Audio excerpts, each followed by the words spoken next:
Shri Saji Joseph, പൊതുവിദ്യാഭ്യാസ വകുപ്പ് മന്ത്രി. സർ,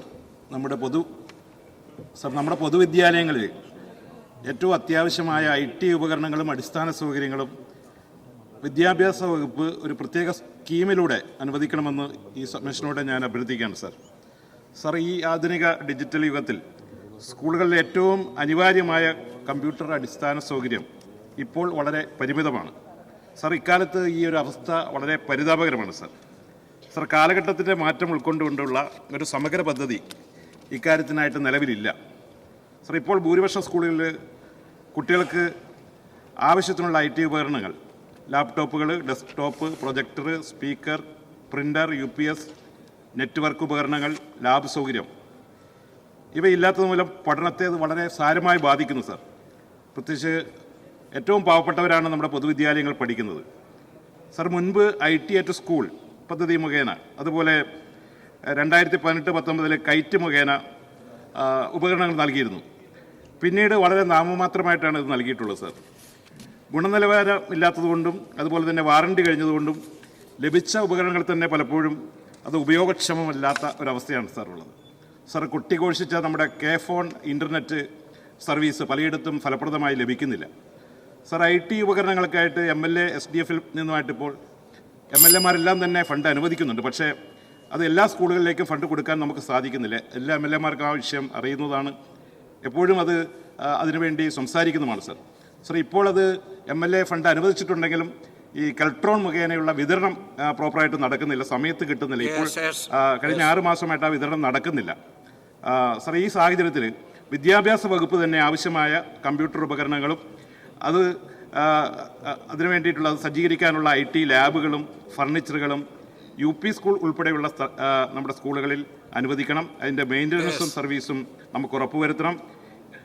സാധിക്കുമെങ്കിൽ ഒരു ലാബ് അസിസ്റ്റൻറ്റിനെ സ്കൂളുകളിൽ നിയമിക്കണം. 5 വർഷമെങ്കിലും വാറണ്ടിയുള്ള ഡിവൈസസ് നൽകാനുള്ള തീരുമാനമുണ്ടാകണം. ഈ ഡിവൈസസിൻ്റെ കുറവ് എത്രയുണ്ടെന്ന് കൃത്യമായി ഒരു പരിശോധനയും ഒരു കണക്കെടുപ്പും നമുക്ക് ആവശ്യമാണ്. ഇക്കാര്യത്തിൽ കാലത്തിനൊത്ത ഒരു മാറ്റം ഉൾക്കൊണ്ടുകൊണ്ട് ഒരു പദ്ധതി നടപ്പിലാക്കാൻ, അതുവഴി സാധാരണക്കാരായ വിദ്യാർത്ഥികളെ സംരക്ഷിക്കാൻ, അവരുടെ വിദ്യാഭ്യാസ അവകാശം സംരക്ഷിക്കാനുള്ള നടപടി ഒരു മുൻ വിദ്യാർത്ഥി നേതാവ് കൂടിയായ പുതിയ വിദ്യാഭ്യാസ മന്ത്രിയുടെ ഭാഗത്തുനിന്നുണ്ടാകണമെന്ന് ഞാൻ സ്നേഹത്തോടെ അഭ്യർത്ഥിക്കുകയാണ്. ബഹുമാനപ്പെട്ട തൊഴിൽ മൃഗസംരക്ഷണ വനിതാ ശിശുക്ഷേമ വകുപ്പ് സർ, പൊതുവിദ്യാഭ്യാസ വകുപ്പ് മന്ത്രി.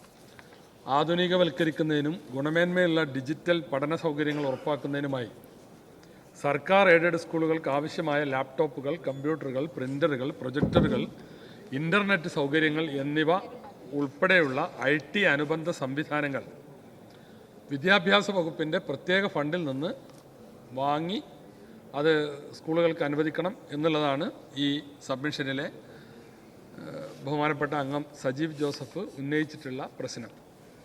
ഇത് വളരെ പ്രസക്തവും ഗൗരവമുള്ളതുമാണ്. കാരണം ഇന്ന് IT അനുബന്ധ സംവിധാനങ്ങളിലൂടെ ഡിജിറ്റലൈസ് ചെയ്യപ്പെട്ടതാണ് നമ്മുടെ വിദ്യാഭ്യാസ മേഖല. കേരളത്തിലെ പൊതുവിദ്യാലയങ്ങളിൽ IT അറ്റ് സ്കൂൾ പദ്ധതിയിലൂടെ ഇവിടെ നേരത്തെ സൂചിപ്പിച്ച പോലെ തന്നെ 2001-2002 അധ്യയന വർഷം തൊട്ട് തന്നെ ഈ വിദ്യാഭ്യാസം നടക്കുന്നതാണ്.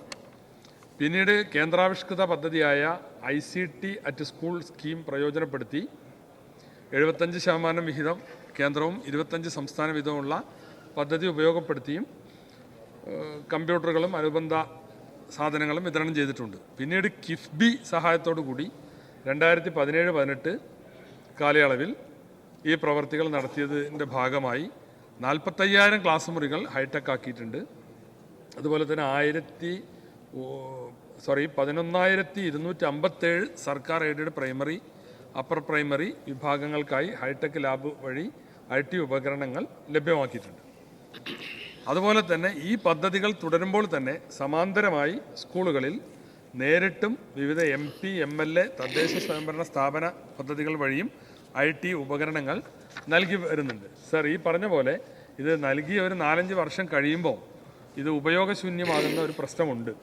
കഴിഞ്ഞ വർഷത്തെ ഒരു കണക്കെടുപ്പിൽ 90% പ്രവർത്തനക്ഷമവും 8% തൽക്കാലം തകരാറുകൾ പരിഹരിക്കാം എന്ന വിഭാഗത്തിലും 2% ഉപകരണങ്ങൾ ഈ വേസ്റ്റായിട്ട് മാറിയിട്ടുണ്ട്. സാർ, അപ്പോൾ 2025 സമഗ്ര ശിക്ഷ കേരളം സ്റ്റാഴ്സ് പദ്ധതിയിൽ ഉൾപ്പെടുത്തിയും സർക്കാർ സ്കൂളുകളിൽ ഇപ്പോൾ അവസാനമായിട്ട് അതാണ് ചെയ്തത്.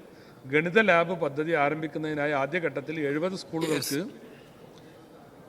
6,76,838 രൂപ വീതവും രണ്ടാം ഘട്ടത്തിൽ 100 സ്കൂളുകൾക്ക് 2,90,000 രൂപ വീതവും അനുവദിച്ചിട്ടുണ്ട്.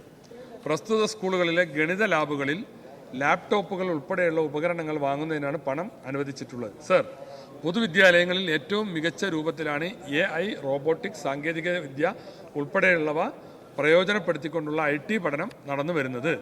സർ, ഇത് കൂടുതൽ ഊർജിതമാക്കുന്നതിന് MLA ഫണ്ട്, MP ഫണ്ട്, തദ്ദേശ സ്വയംഭരണ സ്ഥാപനങ്ങളുടെ സഹായം എന്നിവയെല്ലാം ഈ കാര്യത്തിന് ഉൾപ്പെടുത്തിക്കൊണ്ട് തദ്ദേശ സ്വയംഭരണ സ്ഥാപനങ്ങളെയും എല്ലാം ഉൾപ്പെടുത്തിക്കൊണ്ട് അവരുടെയൊക്കെ ഫണ്ട് വിനിയോഗിച്ചുകൊണ്ട് സർക്കാർ പദ്ധതിയും ഉൾപ്പെടുത്തി ഇങ്ങനെ കൂടുതൽ മെച്ചപ്പെട്ട രീതിയിലേക്ക് ഈ ഉപകരണങ്ങൾ വാങ്ങി നൽകുന്നതിനുള്ള നടപടികൾ സ്വീകരിക്കാവുന്നതാണ് എന്നാണ് സർക്കാർ കാണുന്നത്.